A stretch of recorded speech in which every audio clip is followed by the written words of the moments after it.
भगवान श्री राम का जन्म, बालाकांड की संपूर्ण कथा। क्या आपने कभी सोचा है कि भगवान श्री राम का जन्म केवल एक संयोग था, या फिर यह पूरी मानवता को अंधकार से बाहर निकालने के लिए एक दिव्य योजना थी? यह केवल एक राजा के पुत्र के जन्म की कथा नहीं, यह एक युग परिवर्तन की शुरुआत थी। यह कहानी है धर्म की पुनर्स्थापना की। यह कहानी है प्रेम, भक्ति और न्याय की। ये कहानी है भगवान श्री राम के अवतरण की। आज मैं आपको ले चलूंगा त्रेता युग में, उस स्वर्णिम समय में जब धरती न्याय के लिए पुकार रही थी, जब देवता अधर्म से त्रस्त थे और जब एक राजा अपनी सूनी गोद में आशा की किरण खोज रहा था।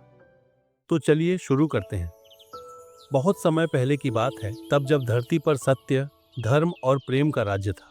एक नगरी थी अयोध्या, स्वर्ण से चमकते महल, वेदों की ध्वनि से गूंजते मंदिर और एक ऐसा राजा जो अपने धर्म के लिए सर्वस्व देने को तैयार था। राजा दशरथ एक प्रतापी शासक, एक न्यायप्रिय राजा, लेकिन उनकी आंखों में एक अधूरी खुशी थी। हर दिन जब वह अपने विशाल महल में चलते, उनकी आंखों में एक गहरी पीड़ा झलकती। वह युद्धों में विजयी हुए, उन्होंने अपने राज्य को समृद्ध बनाया, लेकिन उनकी गोद अब भी सूनी थी।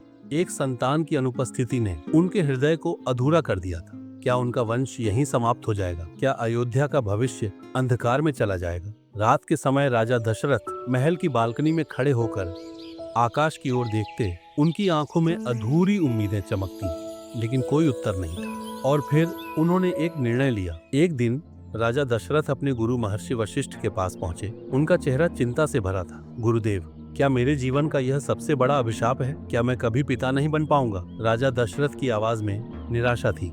महर्षि वशिष्ठ ने राजा की ओर देखा और मुस्कुराए। राजन, हर समस्या का समाधान होता है। संतान प्राप्ति के लिए आपको महर्षि ऋष्यशृंग द्वारा पुत्रेष्टि यज्ञ कराना होगा। इससे निश्चित ही आपके जीवन में संतान का आगमन होगा। राजा दशरथ की आंखों में एक नई चमक आई। अब उनके जीवन में आशा की एक नई किरण जाग चुकी थी। अयोध्या के भव्य यज्ञ मंडप में महान ऋषियों ने मंत्रों का उच्चारण किया।